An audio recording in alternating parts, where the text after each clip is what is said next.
वैलेडिक्शन, forbidding, morning, शोक विलाप करना, मोर्निंग। कवि को डर है कि वे मर जाएंगे और प्रेमिका अकेली रह जाएगी, वो विलाप करती रहेगी। और वो उसे कहना चाह रहे हैं कि तुम विलाप मत करना, भले ही शरीर खत्म हो जाए, हमारी आत्मा हमेशा एक ही रहेगी। A valediction is a farewell song. Valediction विदा गीत होता है। द वर्ड वैलेडिक्शन शब्द जो है रेफर्स टू फेयरवेल, विदा लेना, और सेइंग गुड बाय कहना। But the poet has presented, परंतु कवि ने प्रस्तुत किया है, हिज फीलिंग्स, अपनी भावनाओं को, थ्रू अ सॉन्ग, एक गीत के माध्यम से। ये poem. He is sitting with his beloved, वे अपनी प्रेमिका के साथ बैठे हुए हैं।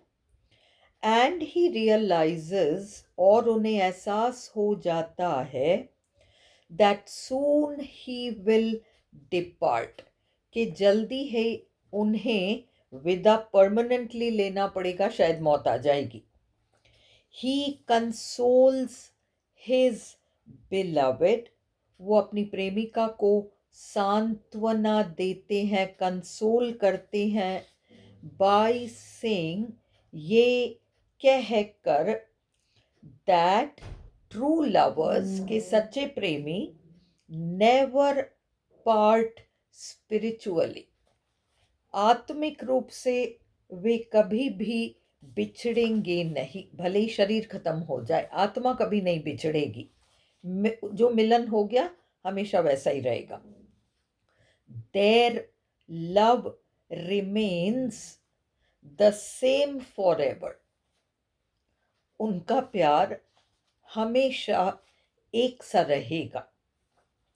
इनफैक्ट, बल्कि आफ्टर ही डाइज, कवि के मरने के बाद, and goes to the other world, जब कवि मर जाएंगे और दूसरी दुनिया में चले जाएंगे, their love will only increase, उनका प्यार केवल बढ़ता रहेगा।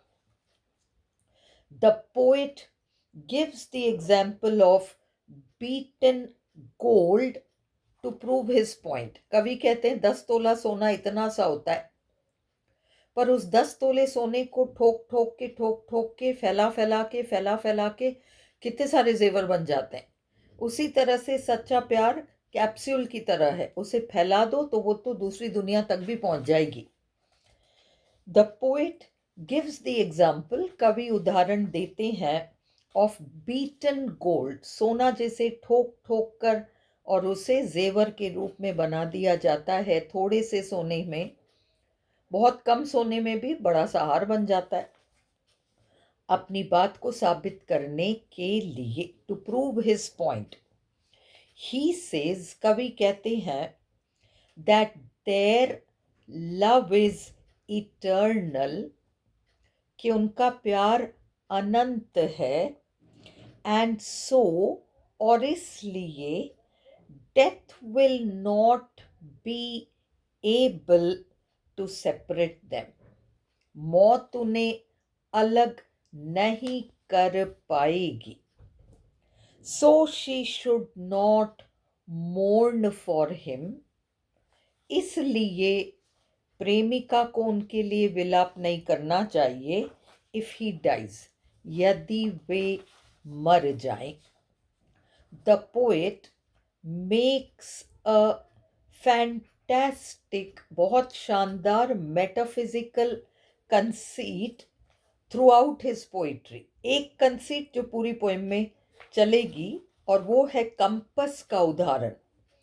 ही सेज, वे कहते हैं, that they are like the 2 feet of a compass, geometrical instrument होता है कंपस, बीच में एक सुई की नोक की तरह वो पिन की तरह रहता है जो पेज के बीच में रहता है।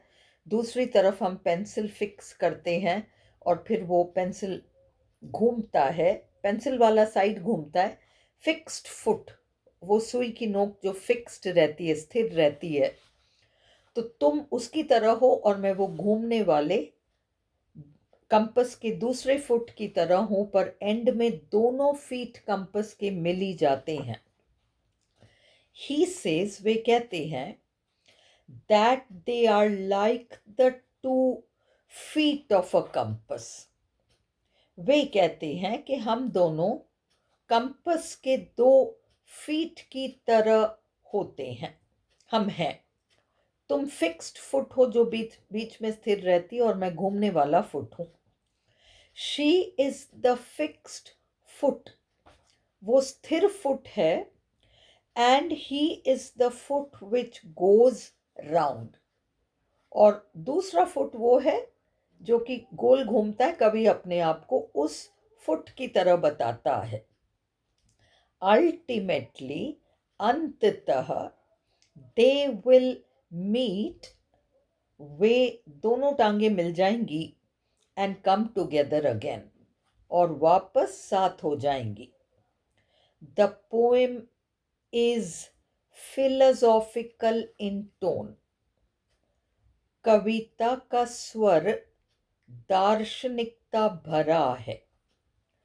द पोएट हैज यूज्ड, कवि ने इस्तेमाल किया है सुंदर चित्रों को, रिच इमेजरी, शब्दों के माध्यम से सुंदर चित्र हमारी आंखों के सामने इस पोएम में आती हैं। In this poem, he says, कवि एक और मेटाफिजिकल कंसीट कहते हैं, धरती घूमती है सारा वक्त, इस पल भी घूम रही है। क्या किसी को कुछ पता चलता है? क्या किसी का कोई नुकसान हो रहा है? धरती तो घूम रही है। ये बड़ी चाल है, परंतु धरती की जो छोटी चाल है ना, उसको भूकंप कहते हैं और उससे हंगामा मच जाता है। वो कहना चाहते हैं कि महान लोग, संत महापुरुष मरते हैं तो वे उन बड़ी पृथ्वी के बड़ी चाल की तरह हैं, शांत हैं, कोई हंगामा नहीं मचाते। पर छोटे छोटे साधारण अहंकारी लोग मरते हैं तो वो दुनिया जहान को सूचना देंगे, हंगामा मचाएंगे, रोएंगे, गाएंगे, विलाप करेंगे, अड़ोसी पड़ोसियों को इकट्ठा करेंगे, दुनिया भर के रिश्तेदार इकट्ठे हो जाएंगे, दुनिया भर की अखबारबाजी होगी। ये छोटी चाल है, हम उस बड़ी चाल की तरह रहें, शांति से गुजर जाएं।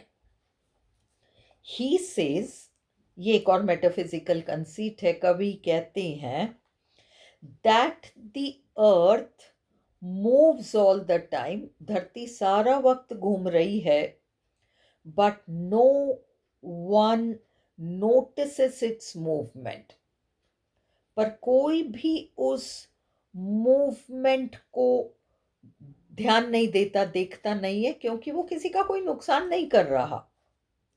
A smaller movement of the earth, धरती का स्मॉलर मूवमेंट भूकंप है, छोटी चाल, इज कॉल्ड एन अर्थक्वेक, उसे भूकंप कहते हैं, and it is noticed bye everyone, और उस पर सबका ध्यान जाता है। It causes a lot of destruction, उससे बहुत विनाश हो जाता है। सिमिलरली, उसी तरीके से, when great people die, जब महान लोग मरते हैं, they pass away, वे गुजर जाते हैं, without making noise, शोर मचाए बगैर। but when ordinary people die, परंतु जब साधारण लोग मरते हैं, they create a lot of noise, वे बहुत शोर मचाते हैं। द पोएट विशेस, कवि की इच्छा है, that he and his beloved should behave, कि वो और उसकी प्रेमिका आपस में ऐसा व्यवहार करें, जैसे संत महापुरुष करते हैं, like the great people. They should die in dignity, हम गरिमा पूर्ण तरीके से मरें। And depart from the world, और संसार से चले जाएं गरिमापूर्ण तरीके से, इन अ डिग्निफाइड मैनर।